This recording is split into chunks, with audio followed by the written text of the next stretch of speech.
How to filter HelloFresh recipes by dietary needs. Hey everyone, welcome back to the channel. So, are you looking for recipes that fit your diet? Well, here is how to filter HelloFresh meal by dietary needs using the mobile app.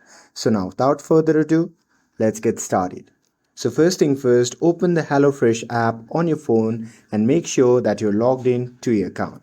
And now here, once you're inside the app, you can just tap on recipes or meal option from the menu, and there you can simply look for filter icon and tap it. And there you can choose filters like vegetarian, low calorie, gluten free and others. So there explore the meals that match your selected dietary needs, and after that you can simply pick your favorites and save them to your menu. And that's it.